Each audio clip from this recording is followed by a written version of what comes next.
Hello, my name is Amy Wagner, and the purpose of this blog is to talk about the different ways that school leaders fail to treat teachers as professionals. Going through my coursework this semester, I've read over and over again about how important professionalism is for teachers and within the school environment. And Sir Giovanni wrote in Moral Leadership, the more professionalism is emphasized, the less leadership is needed. And I'm probably paraphrasing that. I'm not sure if he said it exactly like that, but it's so true. When I came into teaching, I was coming in from being working for an engineering company. So I knew what it felt like to be in a professional world or a professional work environment. When I came into teaching, I did feel very often that I was not treated as a professional at all. And I've often wondered why that is. And this was under several different principals. So one theory that I have is that principals and assistant principals were at one time teachers, and maybe they're still stuck in the mindset of treating those around them like children sometimes. I don't know. But I decided to come up with my own top 10 list. And these are the top 10 ways that school leaders treat their teachers as non-professionals. And I've done it in kind of a David Letterman format where, sorry, my cat is knocking things over, where it's top 10 countdown. So, number 10, unorganized staff meetings.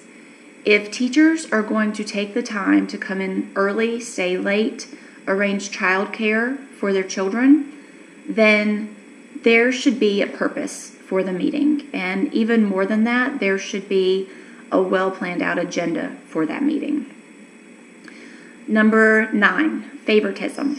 I'm not talking about teachers as leaders here. I'm talking about when just a small set of people in the school are given the majority of the resources, the technology, the professional development, that sort of thing. It's divisive within a school to create that separation between people. And as a school leader, you should give everybody a chance to be a leader themselves, and you should encourage professional development for everybody.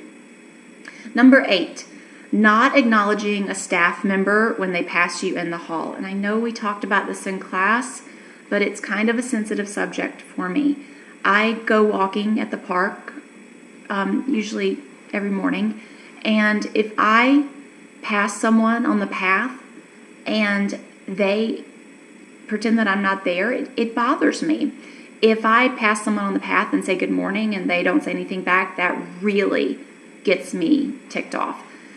These are people I don't even know. So imagine how irate I get when the person that I work for passes me in the hallway and ignores me. It's just disrespectful. Number 7, emergency meetings by the front office. And by this, I am talking about when the principal or the assistant principal comes over the loudspeaker and says, I need everybody to go to the front office right now. And this could be before school, after school, teacher work day. It sends the message that whatever the teacher was doing was not important. And usually the impromptu meeting, what needs to be discussed was something that could have just been covered in a quick email. Number 6, giving unrealistic demands without a plan of action.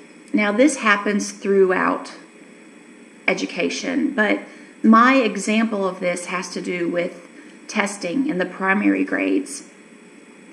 Usually there's a window of time where students have to be tested at the beginning of the year. And this is usually one-on-one, takes about 20 minutes per child.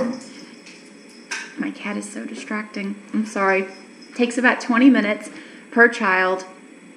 And usually teachers share an assistant, so they don't have that person to rely on very often. Usually there's limitations on when the testing can be done. For example, you can't test while the children are at special area classes, which I don't understand. And so it's a very difficult task. It feels like it's almost asking the impossible. Here's a group of kindergartners, go test this one child for 20 minutes. The other kindergartners are just going to sit there and do what they're supposed to be doing. No. And often school leaders will give this task to teachers and say, get it done. I think as a good boss, you should say, yes, this is a difficult task. How can we accomplish it together? Let's talk about it together. Number 5, silly scavenger hunts, group dances, and games.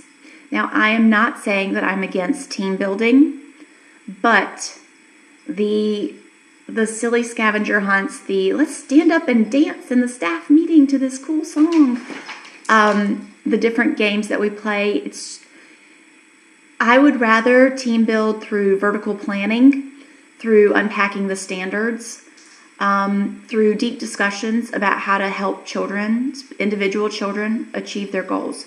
That's team building. And especially, I don't like these different things the week before school is about to start when you are so busy trying to get yourself prepared to teach. Number 4, gotchas.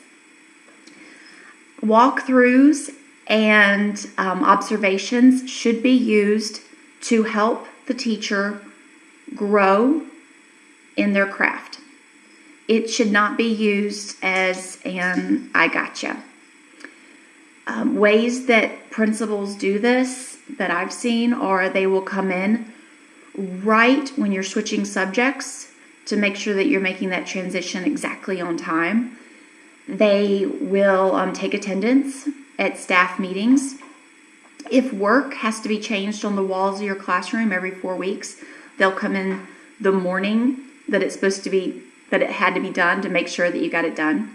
I've had a principal put the sign-in sheet for you're coming in to work every day on his desk to make sure that you're getting there right on time. So those are just little ways that you really demean a person by trying to catch them doing something they're not supposed to be doing.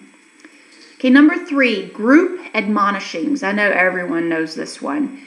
One person does something wrong and the school leader stands up during a staff meeting and yells at everyone about it. So that's a universal one. Number 2, not clearly going over an evaluation, or worse yet, asking the teacher to complete the evaluation for you. I have had a principal say, sit down at my desk, I'm logged in, fill out your evaluation. It's just so unprofessional. And my number one way that principals treat teachers like non-professionals is cheesy methods of getting their attention. This is usually during staff meetings where they'll say, give me 5, or they'll say 1, 2, 3, eyes on me, or they'll clap and you have to repeat it. Now, I love this stuff with the children, but I think in a staff meeting, I would rather have a principal stand up, maybe with a microphone, and say, can we all come together, please? I would rather them treat me as an adult, as a professional. So, and I'm sorry to the people that like that. So that is my top 10 list. So I think as us individuals getting ready to get into school leadership, I think we need to stay cognizant of the different ways that we may unknowingly be treating those around us like children. And if anybody has a way to add or a one to add to the list, I would be happy to hear it. Thank you.